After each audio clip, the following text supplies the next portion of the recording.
Hey everyone, Luke from the Broken Meeple, and today it's Sierra West is the game I'm reviewing. This is from Board and Dice and Jonathan Packcanton, I believe I'm pronouncing that right, with a solo mode designed by David Turksey. And maybe that name's a bit more familiar to some of you, because pretty much when you think the name David Turksey, it's like, oh yeah, solo mode.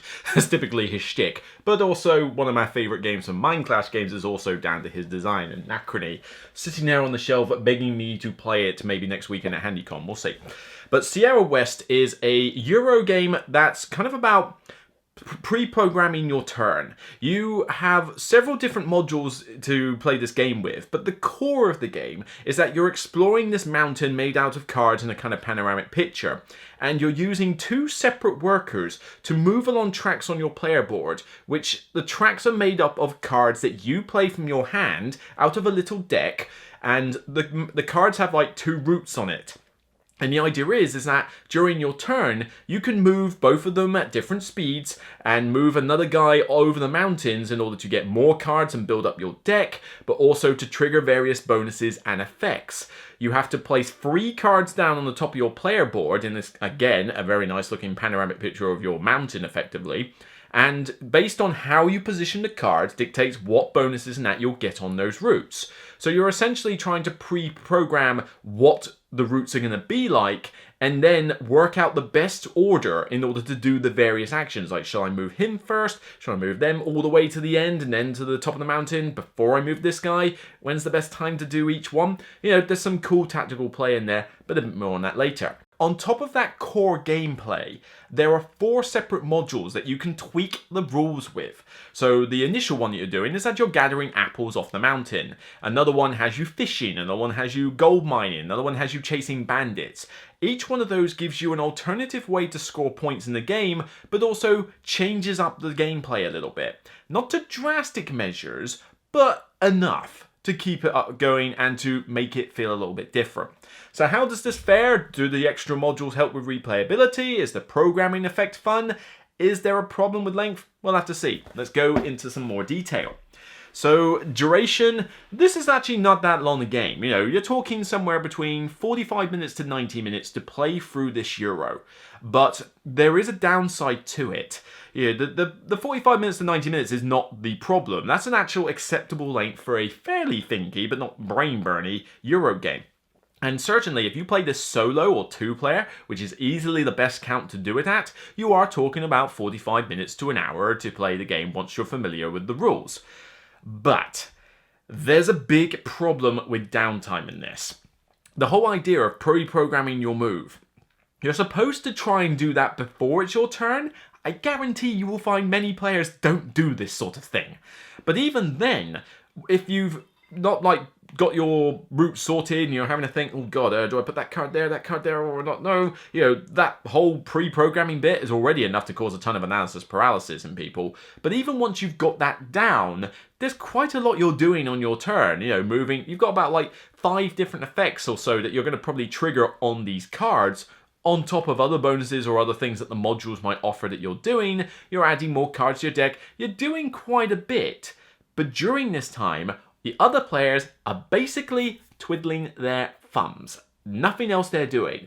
You might put a worker on the spot or on a building, a trapper tile, in order to essentially gain a bonus. But that is literally it. 1 second, pretty much, whoop, done, is what other players can do while you're doing your turn. And even then, they can only do it about once each before the next round.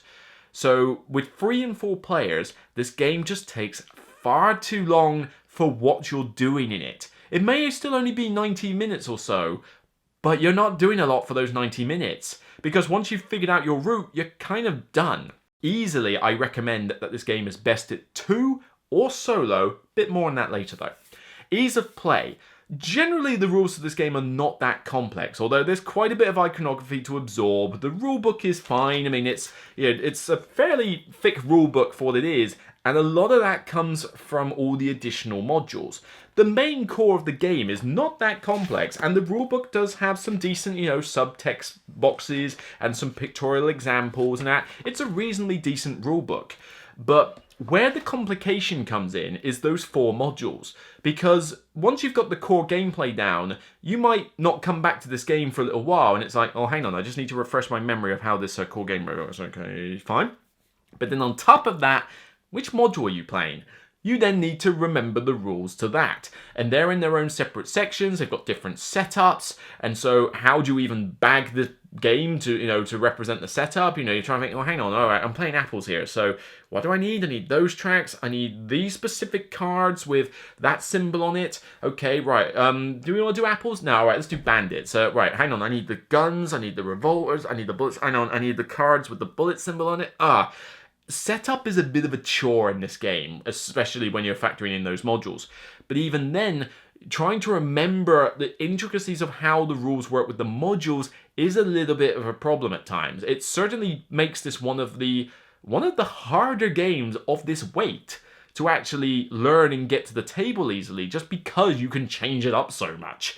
The rules themselves are not difficult to learn at first, but you try remembering all 4 modules in this game and how they work, plus the gore gameplay, when you're going off and doing your day job, messing around with kids, or playing other games, that sort of thing. For me, it was a bit of a bugbear trying to teach this from game to game as I played it. Thankfully, the solo mode is a bit easier to get into though. There's only about 2 or 3 pages of rules on that, and if you're familiar with the core gameplay, then you can pretty much get through the solo mode pretty well, and it actually makes for a nice way to kind of learn the game as well, because even though the AI functions a little differently from a player, you're mainly concerned with how are you doing your turn, so it makes a good learning aid. Now, tactics and strategy, this one's hit and miss again as well. The whole idea of the planning of the cards, like where I'm gonna put these 2 at the bottom and 1 in the top there, and that'll make my route. That's fantastic. It's easily my favorite aspect of this game. The combinations of, you've got those 3 cards. How am I going to use them? Am I going to use that one on the left, that one on the right? Oh, there's a bear symbol on there. That's going to cause problems. So should he be at the end, or do I need to get past it and do that? Which bonus is going to be at the top? Or it's very thinky, very tactical, and it just makes for like a really good engaging time when you're actually thinking about it, that is. The idea of moving up the mountain and taking a new card and add it to your deck is good fun as well. You don't know what the cards are in advance, you just flip it over and go, well, that could be an interesting card, all right, into the deck it goes, and you feel about how to use it later. But the problem with the strategy aspect is that there's not a lot of paths to victory in this game, even with all these different modules. The modules each give you, say, another way to score points, but there's not a lot of points. They're kind of almost like bonus points, in a word.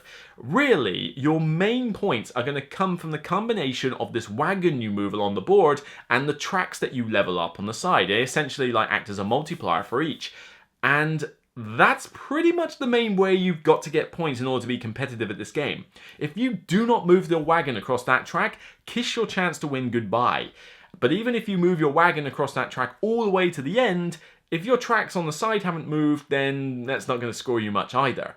So everybody's kind of doing the same thing. Nobody feels radically different from anybody else in terms of variety, and certainly you're not going to turn into a game and go, well, we're doing the bandit one, right, well, I'm going to do this strategy. No, you're still moving your wagon across the track and doing those other tracks. It's the same thing as if you're bandits or fishing or mining, whatever, it's just there's a slightly different thematic element to it.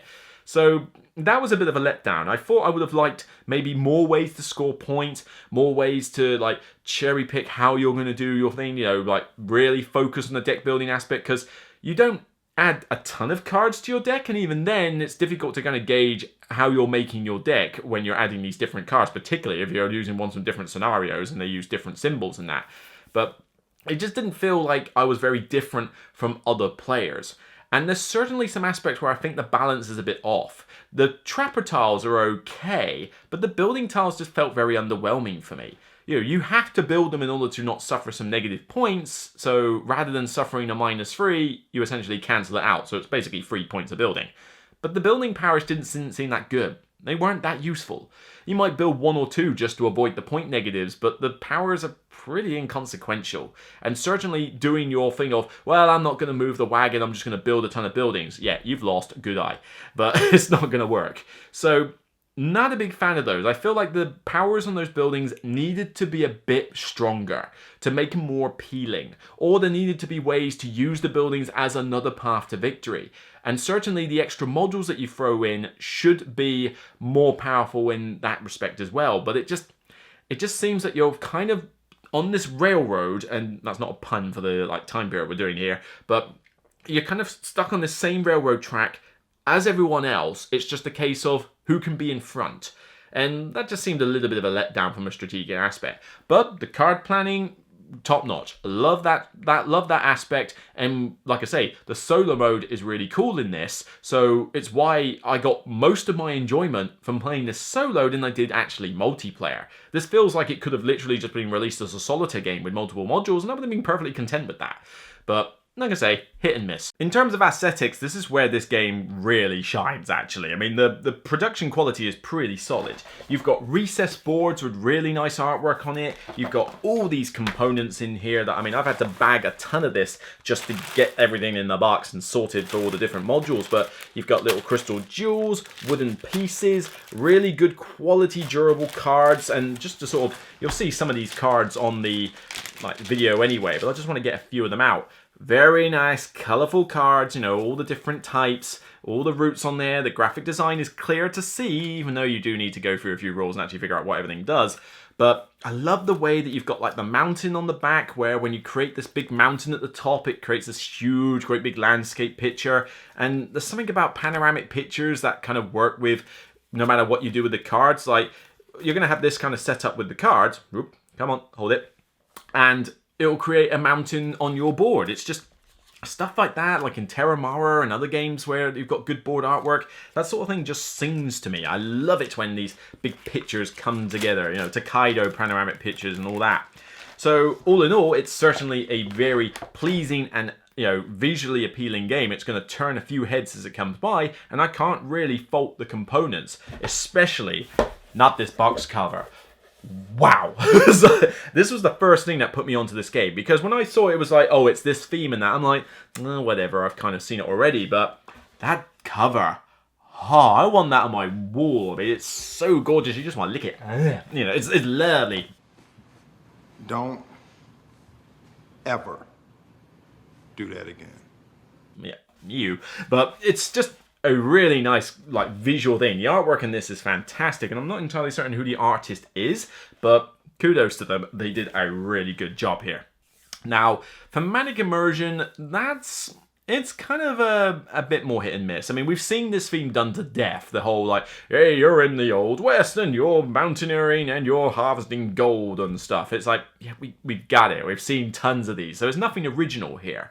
And certainly, theme-wise, it's helped by the idea that you've got the explorers going across two tracks and some other guy going up a mountain and that. There's some decent thematic ties here, but you don't necessarily feel like it's a thematic game while you're playing it. It's more that you're really so engrossed in that card planning aspect that you kind of forget what the theme is at first. And certainly other aspects like the buildings, I mean, one building just does this, but it's not like it's a specific building, it's just a shed with a special power.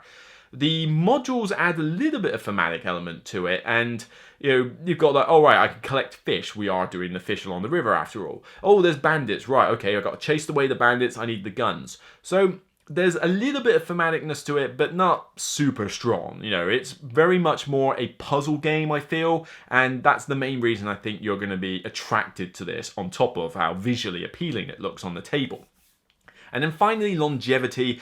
This is where it's a pretty solid thumbs up all round, actually, because the solo mode is, I think, the best way to play it. So you have the solo mode if you're a solo gamer, but you also have the multiplayer aspect, even though I do say you're pretty much only going to want to play this at 2 players, really, but at least you have that setup. But having 4 modules that don't fundamentally change the game, I mean, the good 70% of the game will remain the same regardless of which module you do. You've got to move the wagon, you've got to level up those tracks, you've got the big mountain display, your card planning. All of that will not change. But that 30% change from deciding we're going after fish, apples, mining, whatever, it changes it enough. Not substantially, but enough to keep it fresh. So that if you were to do 2 in a row and you decided, right, well, this time I'm going to do apples, now we're going to do fish, there would be enough to make it feel like a different vibe to what it was before. And of course, more modules adds to the replay value anyway. So you've got 4 different ways to play it, and you can pretty much just sort of go, you could just roll a die and say, okay, 1 to 4, roll a d4, which one are we doing? Oh, we're doing mining this time. Okay, cool. Especially once you're a bit more familiar with the game, that is, if you can conquer the old point earlier about it being slightly tricky to get all the rules down. So my final word on Sierra West is that it is a visually attractive and engaging puzzle game with a lot of replayability and a fun card mechanic. It is, however, very restricted with a little bit of balancing issues in the buildings and the fact that you are unlikely wanting to play this with more than 2 players, making it much more suitable, in my opinion, to couples and solo gamers. So that's Sierra West. I reckon this is very deserving of a solid 7 out of 10 and a seal of endorsement. It's a cool game, particularly if you're willing to only play it 1 and 2 players. I just think that the amount of rules I've got to learn with all the different modules is going to make it very difficult for someone like me to get it to the table often, and certainly I would not want to play this multiplayer ever again, so for me, with my current setup, I'm pretty much restricted to it as a solo game. But it's definitely one that you should check out. I think it's got some good elements to it. Personally, this is one of those games where I feel like a second edition of it would be really good. Like, this is the first print of it, and I think you've got something here. You've got something, it's solid, this is your foundation, now build upon it. So either maybe a sequel game, or maybe a second print of this where some of the rules are tweaked, like the buildings are made better, or something, the downtime is reduced, that kind of thing, or the rulebook's maybe rewritten to make the things easier. I don't know, I just feel like a second print of this would do it wonders, but definitely worth checking out. So that's it for me. I'll see you on the next Broken Meeple review, and regardless of whether we're gorging on apples or fish, or mining for gold, or shooting yar bandits all over the place, it's still only a game. Take care, and I'll see you on the next review.